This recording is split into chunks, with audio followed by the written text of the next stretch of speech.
शिवसेना कोणाची काय वाटते? हा शिवसेनेचा प्रश्न आहे. मी शिवसेनेचा सदस्य नाही, त्याच्यामुळे मी जास्त भाष्य करू शकणार नाही. आणि दुसऱ्या बाजूला हा सब ज्युडिशियल मॅटर आहे. कोर्ट निकाल देईल. आपल्याला नुसतं कोर्टाच्या निकालासाठी थांबण्याशिवाय आपल्या हातात कोणताही ऑप्शन नाही. उपवर्गीकरणाच्या बरोबर समाजाच्या मध्ये वाद होताना म्हणजे अनेक समाज वेगवेगळ्या कारणाने समोर येताना पण आता मारतात आणि इतर जाती ज्या आहेत त्या आपल्या सामने आल्या चित्र पाहिलं ते सगळं तसं बघतं याकडे काय भूमिका असेल? भाजप जेव्हापासून सत्तेमध्ये आलं 2014 पासून, तेव्हा मोठ्या प्रमाणामध्ये दोन समाजामध्ये तेढ निर्माण करणं हे भाजपचं डिवाइड अँड रूल ब्रिटिशकालीन पॉलिसी ही कायम राहिलेली. महाराष्ट्रामध्ये भारतामध्ये मुस्लिम वर्सेस हिंदू हे भांडण भाजपने सगळीकडे पेटवलं. त्याच्यानंतर ते भांडण मिटवता नाही आलं तोपर्यंत ओबीसी वर्सेस मराठा हे भाजपने पेटवलं.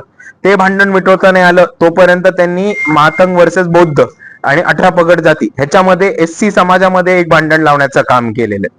पण आज जर आपण भारतामध्ये अजून एक गोष्ट बघितली तर एक मोठ्या प्रमाणावरती रिझर्वेशन हटाव हे आंदोलन भारतामध्ये चालू झालेले आहे. आणि माझं म्हणणं आहे की आपण ह्या आंदोलनाकडे खूप मोठ्या प्रमाणात फोकस केलं पाहिजे आणि आपण सर्वांनी एकत्र येऊन रिझर्वेशन वाचेल, आरक्षण वाचेल याच्यासाठी लढलं पाहिजे. जे जे समाज आहेत ज्यांनी आरक्षणाचा लाभ घेतलाय त्या सर्वांनी एकत्र येऊन रिझर्वेशन हटाव आंदोलन हे बंद पाडण्याची गरज आहे. कारण आपण बेसिक मुद्दा समजा, जर आरक्षणच राहिलं नाही तर उपवर्गीकरण लावणार कशात?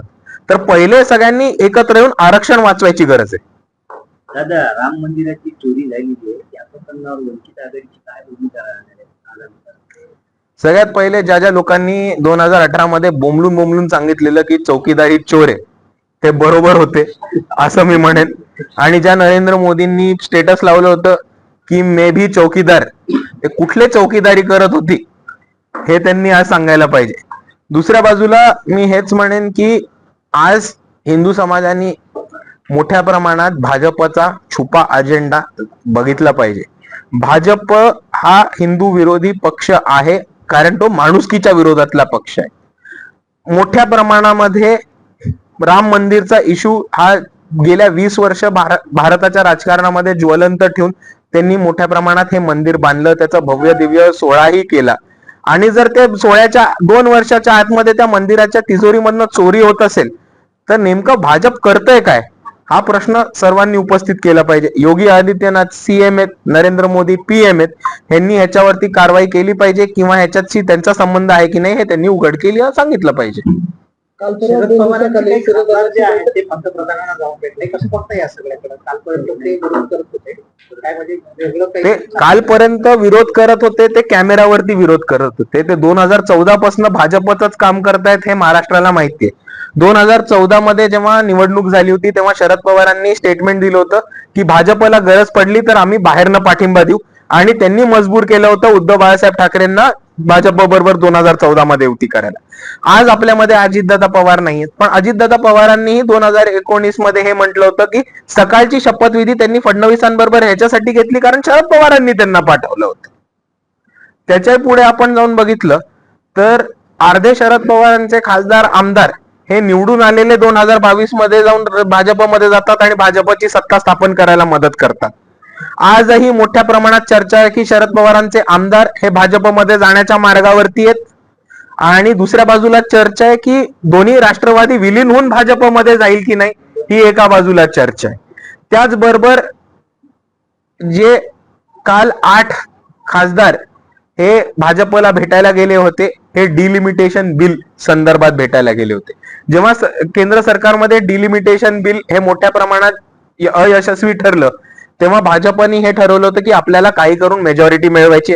त्याच्यासाठी तृणमूल पक्ष फोडला, आम आदमी पार्टी फोडली, आणि मग त्यांचं महाराष्ट्रामध्ये लक्ष गेलं तर तेव्हा कळलं की अरे उद्धव ठाकरे आणि शरद पवार तर आपलीच लोक आहेत, यांना कधी घेऊ शकतो पक्षामध्ये. आणि त्याच पद्धतीने सुप्रियाताई आणि 8 खासदार हे नरेंद्र मोदींना आश्वासन द्यायला गेले होते की डिलिमिटेशन बिल मध्ये भाजपच्या बाजूनीच हे मतदान करतील. त्याच्याही पुढे मी जाऊन सांगतो की जेव्हा शरद पवार जंतर मंतरला गेले होते विद्यार्थ्यांना पाठबळ द्यायला, तसेच ते जंतर मंतरवरनं पुढे जाऊन नरेंद्र मोदींच्या भेटीला गेले होते. आणि आपल्याला कुठेही समोर आलं नाही की शरद पवार म्हटलेत की त्यांनी विद्यार्थ्यांचे मुद्दे नरेंद्र मोदींसमोर ठेवले. ती चर्चा झाली ती बंद दरवाजाच्या मागे झाली. ते बंद दरवाजाच्या मागे नक्की काय चर्चा झाली हे आज आपण सर्वांनी विचारलं पाहिजे. आणि त्याच्याहून महत्वाचा अजून एक मुद्दा जो रिसंट डेव्हलपमेंट आहे ज्याच्याबद्दल कोणी बोलत नाहीये तो म्हणजे सुप्रियाताईंच्या मुलीचं लग्न. आज सुप्रियाताईंच्या मुलीचं लग्न ज्यांच्याशी झालंय ते मोठे RSS आणि 3 पिढ्या भाजपमध्ये असणार आहेत. ते MLC ला उभे होते आणि राष्ट्रवादी काँग्रेसनी त्यांना बिनविरोध नागपूरमधनं विधान परिषदेवरती पाठवले.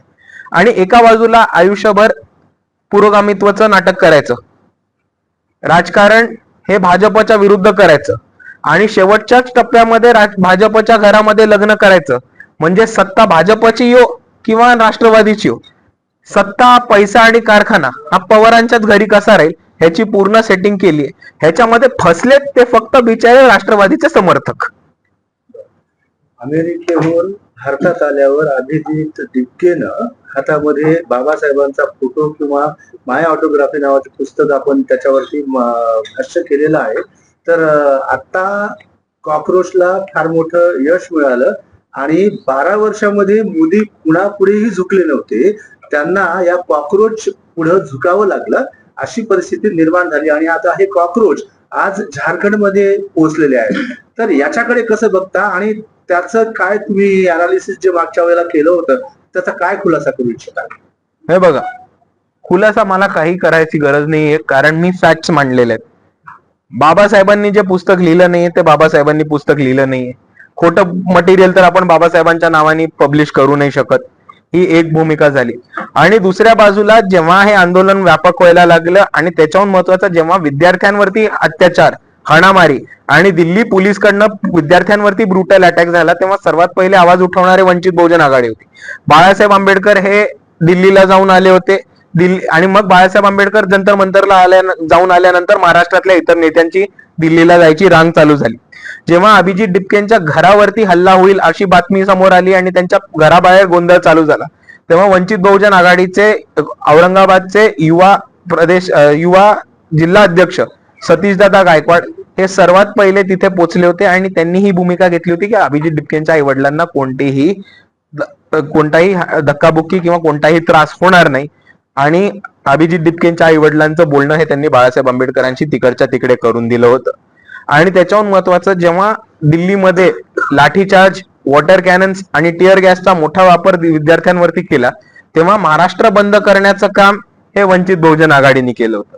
जेव्हा CJPचं आंदोलन ठिकठिकाणी महाराष्ट्रामध्ये, मुंबईमध्ये, पुण्यामध्ये, सोलापूरमध्ये, औरंगाबादमध्ये ठिकठिकाणी होत राहिलं तेव्हा वंचित बहुजन आघाडीच होती ज्यांनी आमच्या लिगल टीमचा आणि लॉयर्सचा नंबर व्हायरल केला आणि हे म्हटलं की जर विद्यार्थ्यांवरती पोलीस कोणतेही केसेस करत असतील तर वंचित बहुजन आघाडीचे लॉयर्स आणि legal team free of cost आपल्या सर्वांना मदत करायला तयार आहेत. कॉक्रोच जनता पार्टीला आपलं समर्थन आहे का? कॉक्रोच जनता पार्टीला आम्ही 7 प्रश्न विचारलेत.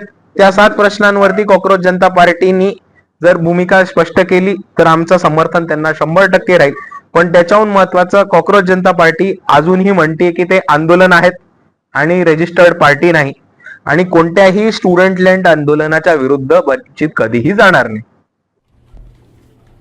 साम टीव्ही मी नेहमी पाहतो, त्यावर दाखवलेल्या बातम्या रिलेट करतात.